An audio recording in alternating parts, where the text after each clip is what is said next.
देखिए, माहौल का अंदाजा नहीं लगाया जा सकता। अंदाजा नहीं लगाया जाता। कौन सी पार्टी जीत रही है यहाँ से? ये भी अंदाजा लगाना ये भी नहीं, यानी कांटे की टक्कर है। बड़ी कांटे की टक्कर है यहाँ। यानी सपा और भाजपा में कांटे की टक्कर है। जी, निश्चित रूप से भाजपा के ही पक्ष में रहेगा। भाजपा के पक्ष में रहेगा। देखिए, अभी आप देखे होंगे मुश्किल से 2 या 3 दिन पहले माननीय सांसद जी के लड़के ने किसी को अगवा किया है। हाँ, ये बहुत बड़ा दुर्भाग्य है। ये बहुत बड़ा दुर्भाग्य है हिंदू का, श्री राम का और अयोध्या का। क्योंकि देखिए, अयोध्या का जो मंदिर का मिल्कीपुर में चुनाव का माहौल भाई साहब भारतीय जनता पार्टी के पक्ष में जाएगा। भारतीय जनता पार्टी किन कारणों से बीजेपी यहाँ से जीत रही है? विकास के नाम पर जीत रही है। हर जगह हर तरह से, जितना जहाँ कोई गरीब परेशान हैरान, कोई एक आदमी अपने महतारी बाप को खिलाने में बहुत तकलीफ होती है। अब जो नया प्रत्याशी आएगा वो उसको सोचना पड़ेगा। हर मौजे में, हर गांव सभा में, हर गांव में उनको एक व्यवहार बनाना पड़ेगा। जो आज ठीक वही हो रहा है। आज यही हो रहा है कि अखिलेश जी जो हैं ये हम लोगों को मिला करके, मुसलमानों को वो उनको मिला रहे हैं, ये उनको नहीं मिला पा रहे हैं। जो मुगल हैं वो इनको मिला रहे हैं। इनको अंदा चंदा देकर किसी न किसी रूप से अपने पक्ष में कर करके एक अपना साथी बना लिए हैं। अगर निकालते तो बचना नहीं, और क्या है। राजनीति के लिए किस हद तक ये लोग उतर जाएंगे इसकी कोई सीमा ही नहीं है। यहाँ राजनीति कर रहे हैं। यही तो मैं बता रहा हूँ, यही तो मैं कह रहा हूँ कि परिवारवाद चल रहा है, राजनीति नहीं चल रहा है। और चेहरे नहीं है सपा में? बहुत चेहरे हैं, बहुत लोग, लेकिन अब क्योंकि ये वहाँ के राहुल जो कि बचपना है वो और अखिलेश दोनों भी एक बरसात हो जाए कितना कीचड़ होता है तो कितने लोग गिरते हैं। क्या विकास कर रहे हो तुम? यहाँ के विधायक हो गए, 6 महीने हो गए, सांसद हो गए, अभी तक क्षेत्र में दिखाई नहीं पड़े जनता को। आप सब देख रहे हैं टाइम्स ऑन अयोध्या टीवी। मैं हूं भानु प्रताप। इस समय हमारी मौजूदगी मिल्कीपुर में है। मिल्कीपुर उपचुनाव पर चर्चा हो रही है। लगातार हम सर्वे कर रहे हैं मिल्कीपुर उपचुनाव पर। इसमें मिल्कीपुर में उपचुनाव होना है, ऐसे में जनता के बीच में जाकर चर्चाएं चल रही हैं। इस समय मिल्कीपुर उपचुनाव में क्या कह रहा है मिल्कीपुर का चुनावी माहौल, ऐसे में हम जानेंगे यहाँ मिल्कीपुर की जनता से कि इस समय किसका माहौल बनता दिख रहा है। हम जानते हैं। जी सर, हम जानना चाहें इस समय क्या आपके मिल्कीपुर क्षेत्र में किसका माहौल, किस पार्टी का माहौल बनता दिख रहा है? देखिए, माहौल का अंदाजा नहीं लगाया जा सकता। अंदाजा नहीं लगाया जाता। कौन सी पार्टी जीत रही है यहाँ से? ये भी अंदाजा लगाना ये भी नहीं, यानी कांटे की टक्कर है। बड़ी कांटे की टक्कर है यहाँ। यानी सपा और भाजपा में कांटे की टक्कर है। जी, तो कुछ तो विचार होगा ही ना कि कौन सी पार्टी जीत रही है। देखिए, अब उसमें अंदाजा लगाना मुश्किल है। अब जनादेश के बाद ही ये क्लियर हो पाएगा कौन जीत। तो देखिए, भाजपा ने अपना कैंडिडेट भी नहीं उतारा है। हाँ, ये तो ये भी माइनस पॉइंट है। माइनस पॉइंट है। हाँ, ये माइनस पॉइंट है। अच्छा, चर्चाएं तो होती हैं बाबा गोरखनाथ और चंद्र पासवान की भी चर्चाएं होती हैं, किसको टिकट मिल सकता है? ये तो उनकी पार्टी ही बता सकती है। पार्टी ही बता सकती है। आपके क्षेत्र में किसकी चर्चा होती है, बाबा गोरखनाथ या चंद्रपाल पासवान? देखिए, बाबा गोरखनाथ यहाँ से विधायक रह चुके हैं, उनकी तो चर्चा होगी ही, लेकिन उनकी पार्टी उनकी चर्चा करे, ये बड़ी बात होगी उनके लिए। मिल्कीपुर में हमने कई जगह सर्वे किया, लोग कह रहे हैं आपकी बार नया चेहरे की, लोग सोच रहे हैं नया चेहरा आ जाए बीजेपी से तो ज़्यादा अच्छा है। देखिए, नया आएगा उसका भी, जो उस पार्टी को वोट देना चाहते हैं, जो पार्टी भक्त हैं वो तो स्वागत करेंगे ही, लेकिन जो बाबा भक्त हैं वो गोरखनाथ का स्वागत करेंगे। बाबा भक्त। ऐसे में मिल्कीपुर की जनता यानी कि कुल मिलाकर कांटे की टक्कर होती दिख रही है। जी, कांटे की टक्कर है कांटे की टक्कर। ऐसे में लगातार हम मिल्कीपुर चुनाव पे कवरेज कर रहे हैं और भाई साहब से जानेंगे। जी भाई साहब, ये बताइए, इस समय मिल्कीपुर में उपचुनाव होना है, यहाँ माहौल किसके पक्ष में ज़्यादा दिख रहा है? निश्चित रूप से भाजपा के ही पक्ष में रहेगा। भाजपा के पक्ष में। देखिए, अभी आप देखे होंगे मुश्किल से 2 या 3 दिन पहले माननीय सांसद जी के लड़के ने किसी को अगवा किया है। जी हाँ, अभी मैंने सूत्रों के वाले पता चला ये बात। उसमें मारा पीटा है उसको। जी। ज़मीन उसकी कब्जा की जा रही है।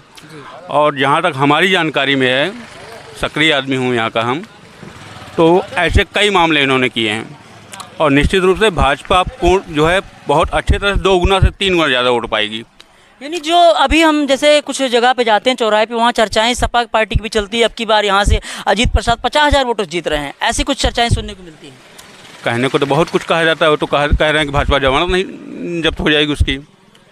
कहने को तो कुछ भी कह सकते हैं ना, लेकिन ऐसा पॉसिबल नहीं है। अच्छा, बीजेपी किन कारणों से, क्या विकास के कारण? बिल्कुल बिल्कुल। कैसा विकास मिल्कीपुर में? विकास जनता को चाहिए क्या, जनता को और क्या चाहिए? जब ये बताइए, बाबा गोरखनाथ यहाँ पर जब पूर्व विधायक थे, जब विधायक थे इस अपने समय पे, तो वो उस समय क्या विकास किए थे मिल्कीपुर में? मिल्कीपुर में क्या विकास किया? देखिए, हम एक लाइन में जानते हैं, हम माननीय मोदी और योगी जी को जानते हैं। मोदी और योगी के नाम पे वोट पड़ेगा। बिल्कुल, मोदी और योगी के नाम पे वोट पड़ेगा, उसके अलावा कुछ नहीं। अयोध्या में देखिए अभी अगर आपको लगता है कोई आदर्श नेता बताइए, कोई किसी का हो कोई। अयोध्या में देखिए लोकसभा सीट बीजेपी हार जाती है, इसलिए अयोध्या में बहुत बड़ा दुर्भाग्य है, भाग्य है। ये बहुत बड़ा दुर्भाग्य है हिंदू का, श्री राम का और अयोध्या का। क्योंकि देखिए अयोध्या का जो मंदिर का अयोध्या में निर्माण जो हुआ, कुछ भी जितना हुआ, आने वाले 35 सालों में उतना ना होता जितना आज समय हो चुका। आप अभी अयोध्या की जनता ने वोट नहीं दिया, वोट नहीं दिया, दुर्भाग्य है। आज लोगों का कहना है, आज पश्चाताप भी कर रही है। लोगों का कहना है कि अगर वहाँ पे बीजेपी से अगर कोई नया चेहरा आया होता लल्लू सिंह को छोड़कर तो बीजेपी वहाँ जीत जाती। ये बिल्कुल सच बात है, सच बात है। बिल्कुल सच बात। लेकिन जनता को ये चीज़ नहीं देखना चाहिए था, जनता को विकास देखना चाहिए था। चेहरा नहीं देखना था, चेहरा बिल्कुल नहीं देखना था, चेहरा नहीं देखना था। चेहरा नहीं देखना था।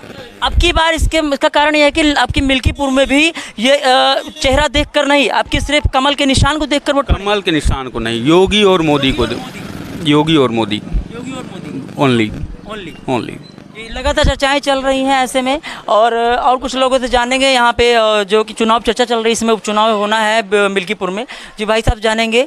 जी सर, ये जब बताइए कि इस समय मिल्कीपुर में चुनाव का माहौल क्या कह रहा है?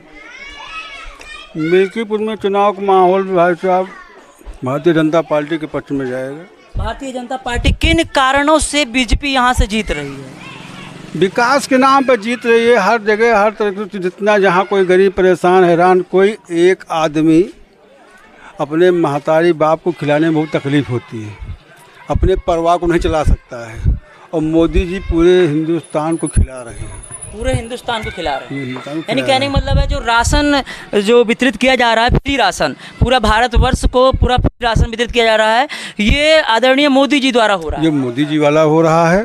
विकास का काम जो हो रहा है वो योगी मोदी के साथ ही हो रहा है।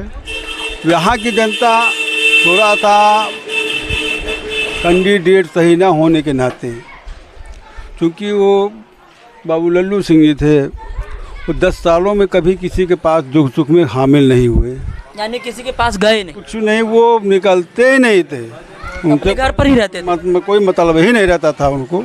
इस कारण भाजपा ने जो कैंडिडेट में लोकसभा सीट हार गई, इसी कारण था, मेन कारण था। अगर कोई प्रत्याशी बदल दिए होते वो प्रत्याशी बदल तो जीत जाते, कन्फर्म था।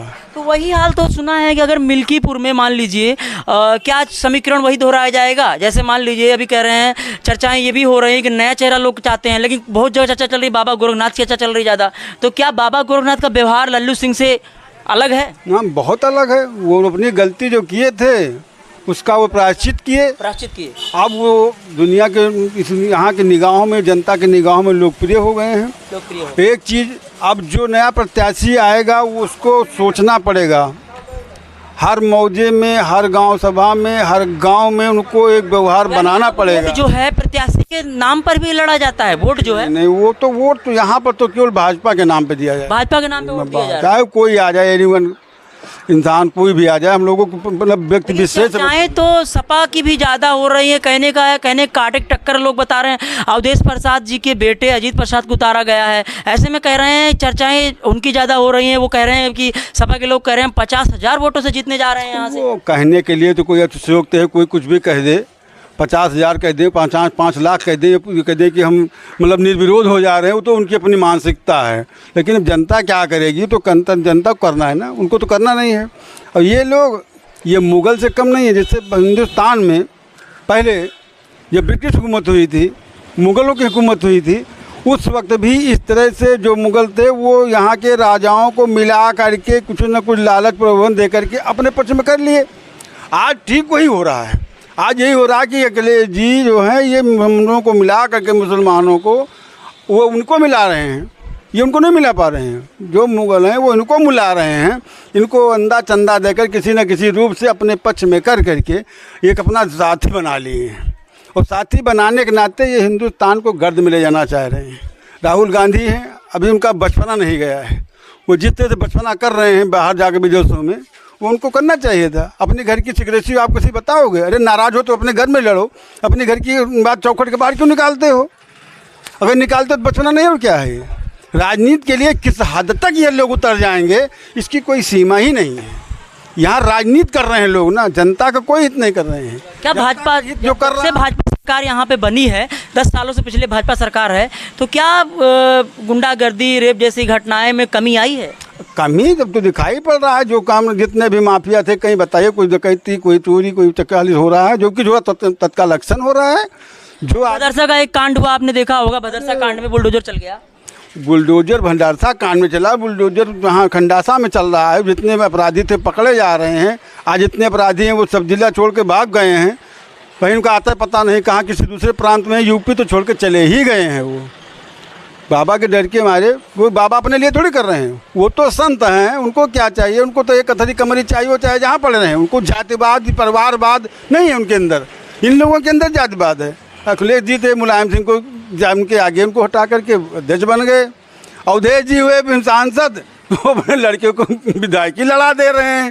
तो ये जातिवाद परिवारवाद चल रहा है। और जो कि मोदी का ना कोई परिवारवाद है ना कोई जातिवाद है, वो तो निष्पक्ष है। ये बताइए, क्या बीजेपी में ऐसा कभी हुआ जैसे सपा में हो रहा है? जैसे अब अवधेश प्रसाद जी वर्तमान में सांसद बन गए हैं, अब अपने बेटे को उतार रहे हैं। क्या एक ही घर में सांसदीय विधायकी होना चाहिए? नहीं भाई, यही तो मैं बता रहा हूँ, यही तो मैं कह रहा हूँ कि परिवारवाद चल रहा है, राजनीति नहीं चल रहा है। और चेहरे नहीं है सपा में? बहुत चेहरे हैं, बहुत लोग, लेकिन अब क्योंकि ये अब वहाँ के राहुल जो कि बचपना है, वो और अखिलेश दोनों भी एक बताएं, एक कहावत है, थोड़ा समय लेंगे हम आपका। जी जी। एक बार एक नवाब ज़्यादा आ रहे थे कहीं शिकार खेलने के लिए।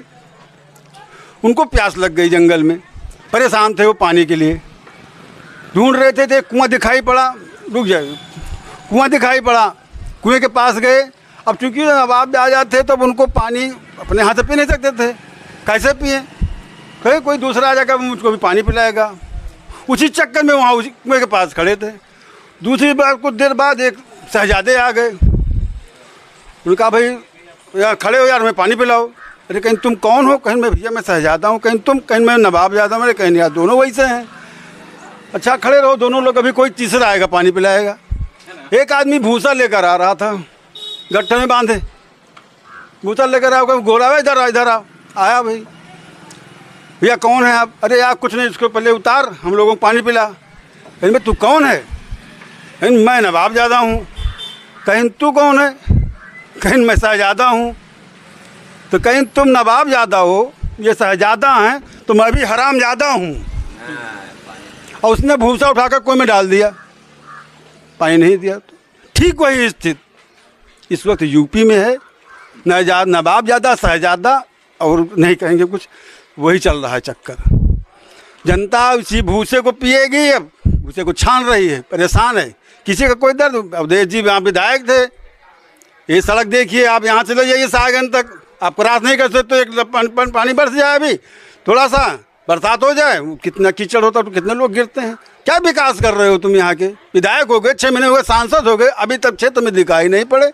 जनता को दूर जानने आओ, विधायक जाने होना चाहिए, हमको प्रधानमंत्री होना चाहिए, हमको राष्ट्रपति होना चाहिए, यही चाहिए ख्वाब। जिसके बल पे जीते हो उसका भी ध्यान दो ना। जनता का यानी जनता के साथ मेल मिलाप रहता रहे और व्यवहार बना के रखो। ये चाहे गो प्रत्याशी हो, चाहे जिस पार्टी का हो, अगर वो जनता के बीच में अपने को हमेशा प्रत्याशी मानता है और उनके दुख दर्द में हमेशा शामिल रहता है, तो उसको वोट मांगने कोई ज़रूरत खुद मिल जाती है। उसको खुद लोग लाइक करते हैं, उसके पीछे निकल पड़ते हैं, बिना कहीं निकल पड़ते हैं। अब आज की राजनीति क्या है? जो विधायक हो गए, 2 चरण चुनाव, 1 चरण तुम्हारा पकड़ रहे हैं, उसके बाद 5 साल तुम का चरण पकड़ो। पहचानते ही नहीं कहाँ से आए हो, किस गाँव से आए हो। ये सब तमाम चीज़ें हैं भैया। इसमें विधायक तो लोग बन जाते हैं, कहने का मतलब ये है, लेकिन 5 साल दिखाई नहीं देते। 5 साल दिखाई क्या कोई भाई? जब ओहदा मिल जाता, चुनाव नजदीक आता है तो दिखाई तो देते फिर वही बरसाती में ढंग से निकल आते हैं। लब भाई साहब मैं हूँ सबसे ज़्यादा, जितने भाजपा में प्रत्याशी हैं। एक यूनिटी होनी चाहिए, चाहे जो भी संगठन हो। यूनिटी के साथ अगर कोई काम किया जाएगा, आप परिवार के सदस्य जुड़े हो, एक माला के मोती बने हो, तो जो माला को उससे साथ ही रहो ना। वो उधर कह रहे हैं मैं ही सब कर देता हूँ, वो कह रहे हैं मैं कर सकता हूँ, वो कह मैं जनता मेरे साथ है। अरे जनता का काम किसने किया है? जनता उसके साथ है। जनता का काम केवल जोगी मोगी कर रहे हैं, जनता उनके साथ है। वो किसी को दे तो लाइक कर दें, उसको चाहिए चुपचाप परिवार के नाते कि भाई जिसको वो उतार दे रहे हैं हम उसका समर्थन करेंगे। लेकिन होता क्या है, एक को मिल जाता है तो 4 लोग किनारा कस लेते हैं। कहीं ना कहीं बैकिंग करते रहें, यही होता है सब। जनता के लिए थोड़ी राजनीति कर रहा है। अब तो राजनीति बहुत बेतुकी होती है, बहुत बेतुकी लेकिन चीज़ जैसे लगातार विपक्षी पार्टियां दावा करती हैं कि इनकी सरकार में रोजगार बहुत कम मिल रहा है, लोग कहते हैं। रोजगार तो बहुत मिल रहा है, रोजगार क्यों तो नहीं? रोजगार नहीं मिल रहा है। अरे रोजगार किसको बुला कर दें, जिस योग्य हो। लोग पढ़ाई करके इतनी इतनी डिग्रियां लेकर घूम रहे हैं। अरे ऐसा भाई लोग अभी कितनी नौकरियां निकली थी, क्या जोगी मोदी के परिवार का कोई हो चुका है उसमें? जनता ही तो हुआ है भाई। उस लायक बने हो, पढ़े लिखे हो, कंपटीशन बैठ रहे हो, एग्जाम में बैठ रहे हो, पास हो रहे हो, नौकरी करो। अब इतने थोड़ी है सबको बुला करके फर्जी डिग्री लेकर के तुम टहल रहे हो, तुमको नौकरी मिल जाए। अरे कोई ना कोई कर्म करो, अपना वर्क करो। सरकार तो इतना बड़ा खजाना है नहीं सबको, जैसे कोई इंटर पास किया, बीए पास किया तो उसको पकड़ा नौकरी। अरे उस लायक बनो, मेहनत करोगे तो अवश्य नौकरी मिलेगी। नौकरी क्यों नहीं दे रहे हैं? तो दे तो रहे, तमाम नौकरियां मिल रही हैं। यानी कहने का मतलब है कि नौकरी उस लायक बनो, कंपटीशन बीट करो, तब नौकरी मिलेगी। नौकरी अपने आप खुद ब खुद नहीं मिलेगी। और कोई भाई कहाँ दे देंगे वो? अब कोई बेचारा है उसको थोड़ी नौकरी दे देंगे, उस लायक होगा तो नौकरी मिलेगी उसको। और जो उस लायक होगा ही नहीं तो नौकरी कहाँ से पा जाएगा? इनको जनता है, तमाम परेशानी है। फिर इतनी आबादी है, हर आदमी को नौकरी सुलभ नहीं की जा सकती है। अपना धंधा करो, बिजनेस करो, खेती करो, कुछ ना कुछ तो करना चाहिए जीविकोपार्जन के लिए। कुछ करो, अपना मेहनत करो। चलिए धन्यवाद, आपसे बात करके अच्छा लगा। और आपने बताया कि यहाँ से पूर्ण रूप से बीजेपी ही जीत रही है।